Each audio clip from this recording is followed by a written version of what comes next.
임술지추 7월 기망에 소자 여객 유어 적벽지하다.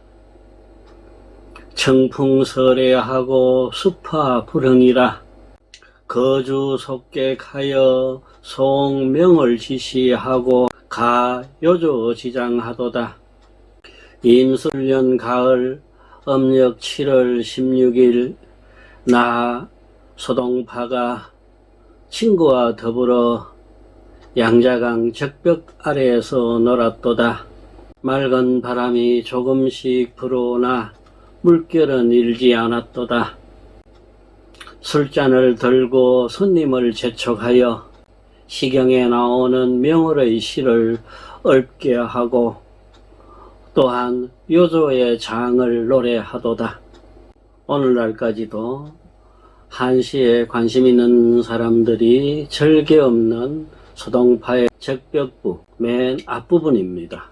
좋은 친구를 만나서 강에서 배를 띄우고 술을 마시면서 시를 읊는 장면이 눈에 선하게 다가옵니다.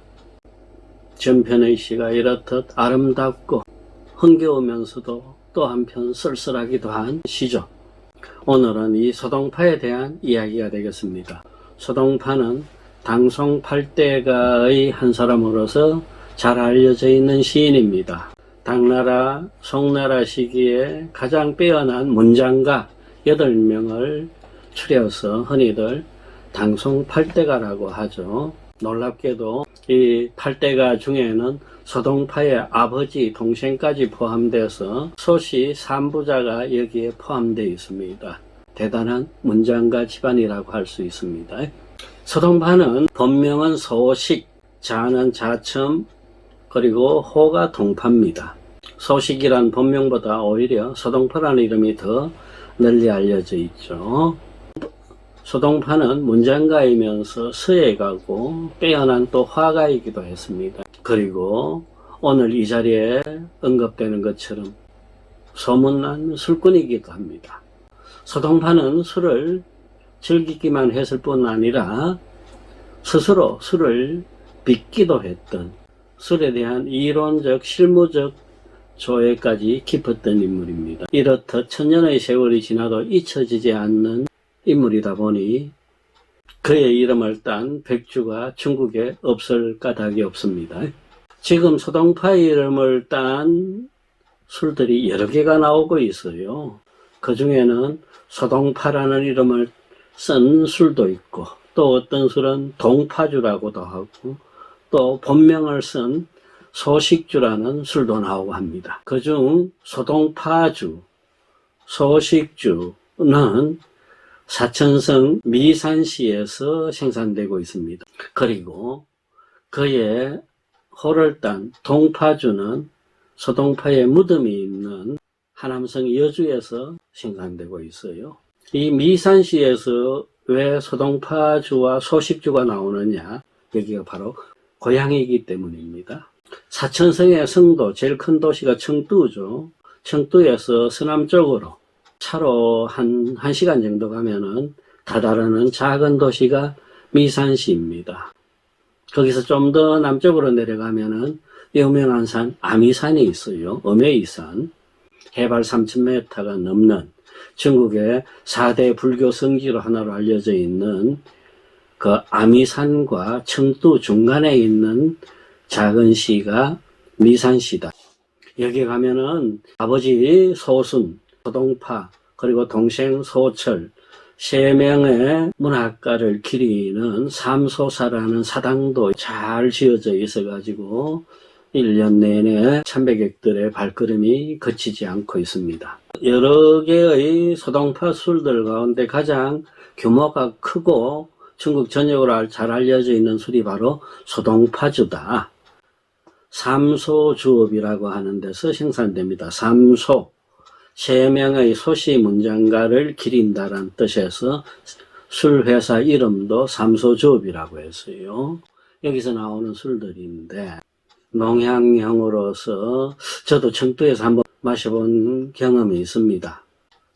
농향이 은은하게 퍼지면서도 길게 가진 않고요. 뒤것이 산뜻합니다. 특히 이 회사에서 자랑하듯이 자기네들은 70일간을 발효를 시킨다. 장기간이죠. 그래서 그 땅광, 발효 구덩이의 흙에서 나오는 그 향이 진하게 술에 배어들었다라고 자랑합니다. 의식하고 이렇게 마셔보면은 술에서 땅 냄새 같은 것이 은은하게 그리고 구수하게 전해지는 것 같기도 했어요. 오늘은 이 소동파주와 관련된 소동파의 생애에 대한 이야기를 좀 더 해보려고 합니다. 우선 한 잔 마실게요.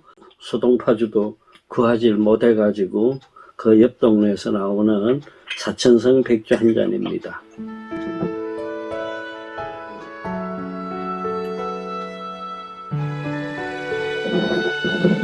소동파가 천하의 술꾼이라고 했죠. 그의 제자 그 황정견이가 한 말에 의하면 이렇게 나옵니다. 우리 선생님은 술에 취하면은 가슴에서 먹을 토해낸다 그랬어요. 글씨를 쓰거나 그림을 그릴 적에 취하지 아니하면 안 된다 그랬어요. 소동파 스스로도 그랬어요. 나는 술에 취하면은 10손가락에서 솔솔 기운이 뻗쳐나오는 것을 느낀다 그랬어요. 그 기운으로 시를 쓰고 글씨를 쓰고 그림을 그렸다고 볼 수 있습니다. 소동파의 문장이 오늘날까지 인구에 회자되는 까닭은 그 문장의 탁월함 때문이겠죠. 우여곡절의 생애를 가진 소동파였습니다마는 그의 글에서 나타나는 것은 결과적으로 우리 생애에 대한 찬미였습니다. 살아있음의 기쁨, 살아있음의 아름다움, 그것에 대한 노래들이었어요. 이 봄날에 어울리는 술의 시 하나를 또 소개해 볼까요? 집에 요건 천변월하니 원월원 무결하라. 집에 부갱 권화지하니 차원화지 장제하여 막립파하라. 집에 월화 화전 취하니 휴문 영고사로다. 차환 능유 기인지한가. 대주 봉화 풀엄하고 대하시할까. 우미인이라는 시입니다. 항우가 사랑했던 여자가 우미인이죠.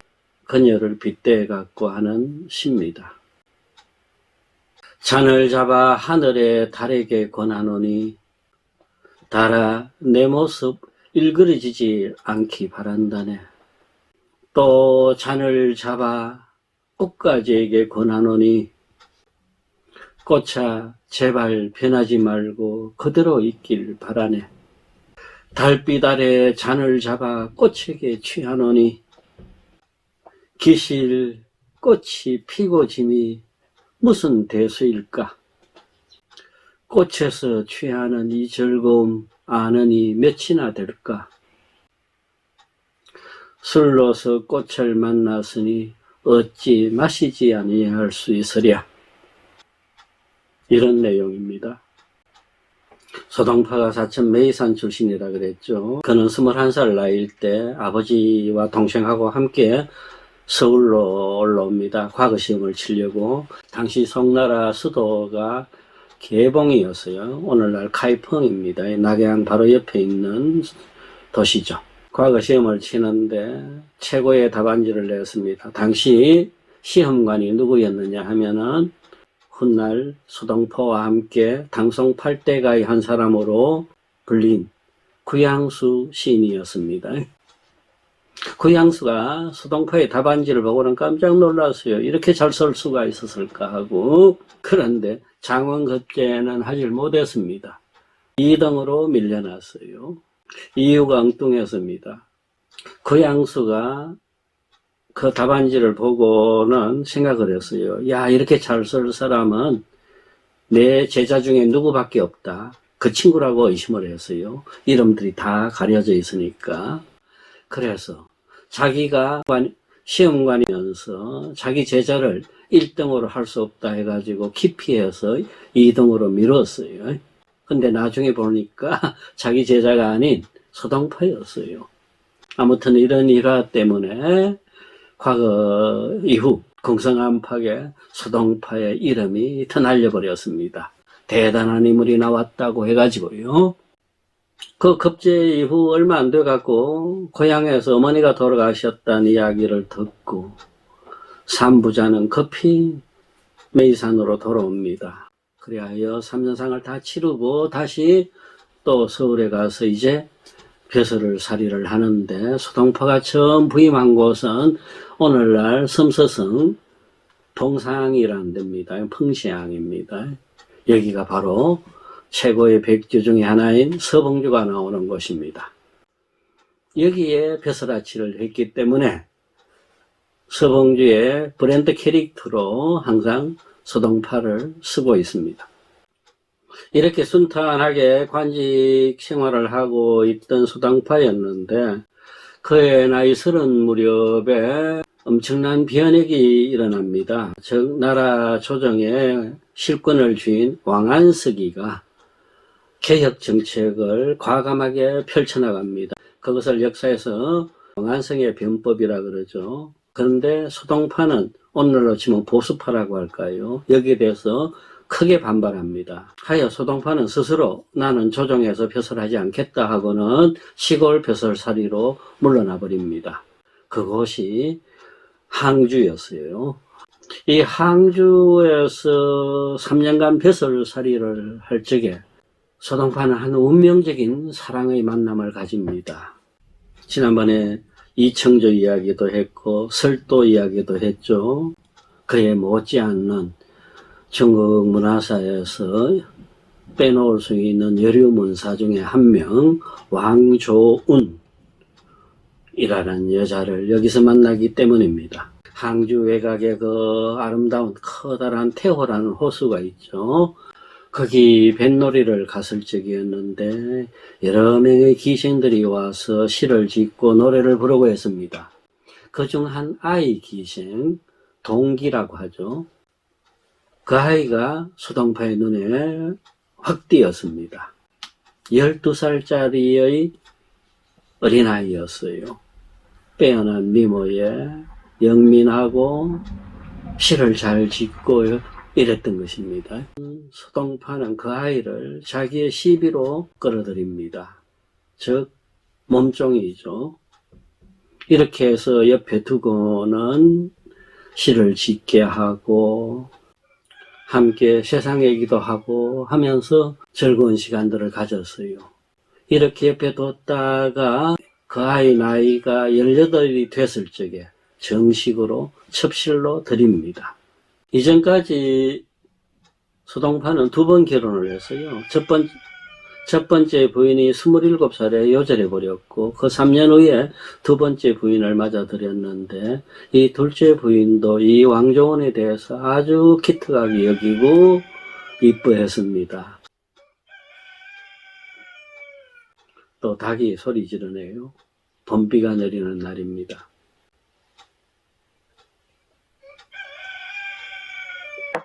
이후 서동파의 벼슬살이는 순탄치가 못했어요. 왜냐하면 계속 그 왕안석 일파들이 권력을 쥐고 있었기 때문입니다. 이 권력파들은 서동파를 음해하고자 서동파의 시들까지 다 뒷조사를 해가지고 이상한 구절이 뭐 있나 없나를 찾아내곤 합니다. 하여 마침내 서동파를 오늘날 안위성 황강이라는 그 시골 도시로 쫓아버립니다. 일종의 귀양살이나 마찬가지였어요. 당시에는 황주라고 했는데 양자강가입니다. 이곳에 와서 서동파는 이름뿐인 벼슬을 갖고 생활하게 돼요. 생활도 넉넉하지 못했습니다. 황조는 여기도 따라와서 직접 농사를 거들고 살림살이를 하고 그럽니다. 살림을 보태고자 황조원이 시장에 가서 아주 값싼 돼지고기들을 사와가지고 삶고 튀겨가지고 간혹 밖에도 내다 팔고 했는데, 그 고기가 오늘 우리도 맛보고 하는 동파육이라는 이야기도 있습니다. 동파육 맛있죠? 술안주 좋습니다. 그 소동파 이름에서 따온 이름이고 처음 만든 사람은 황조운이다, 이런 얘기입니다. 이 황주 생활을 할 적에 그 가까운 곳에 동파라는 언덕이 있었고 그 언덕 이름을 따온 것이 호가 돼가지고 소동파가 됩니다. 넉넉지 못한 생활이었지만은 아무튼 이 사랑하는 이와 함께한 황주에서의 시간은 소동파에게 가장 소중했고 아름다웠던 시기였습니다. 이 시기에 썼던 시 중에 많은 이들이 사랑하는 시, 야귀임고라는 시가 있습니다.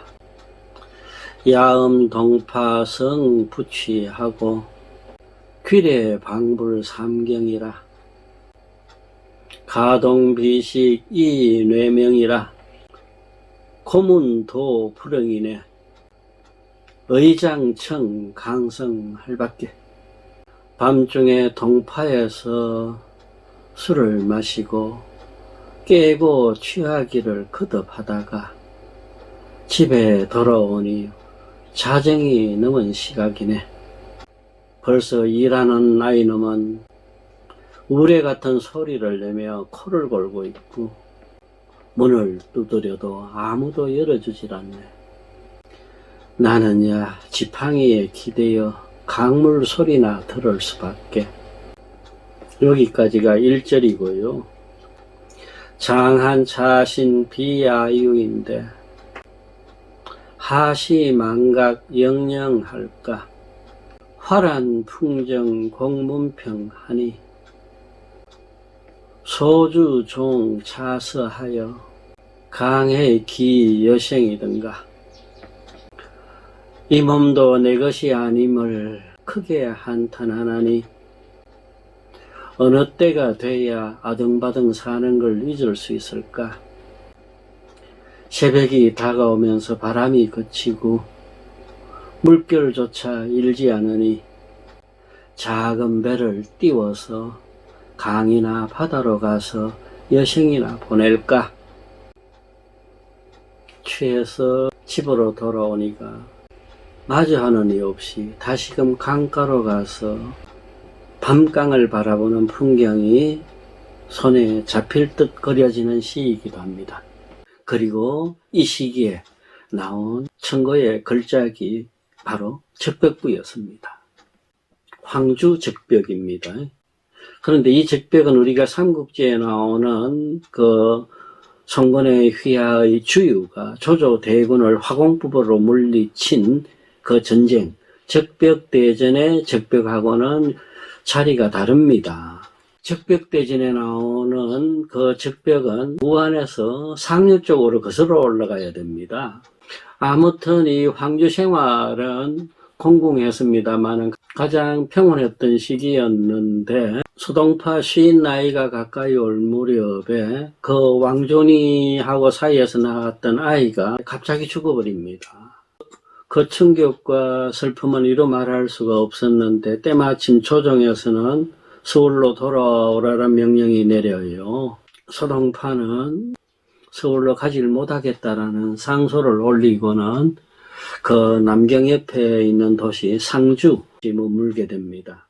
이후 신세시대에 갔고 또 항주에 가서 조금 벼슬살이 하다가 한갑이 지난 나이에는 멀고 먼 남쪽 해남도 섬으로 쫓겨나게 됩니다. 요즘은 그 해남도가 천하의 관광지로 소문이 나가지고 온갖 시설이 꾸며져 있고 많은 사람들이 찾아옵니다만은 그 당시만 하더라도 이곳은 귀양살이 하는 이들만 쫓겨가는 절도에 지나지 않았습니다. 그 해남도 담주에서 벼슬살이를 하고 있는데 이때까지도 왕조는 그의 곁을 지킵니다. 그런데 그 사랑하던 왕조원이 섬으로 쫓겨온 지 1년도 안 돼가지고 돌림병에 걸려갖고 갑자기 죽게 됩니다. 23년간을 이곳저곳을 떠돌아다니면서 남정네 소당파를 지킨 여자입니다. 두 사람 나이 차이는 25이었어요. 나이 차이와 관계없이 두 사람은 정서적으로 서로 통했고 세상을 바라보는 안목까지도 같았다고 합니다.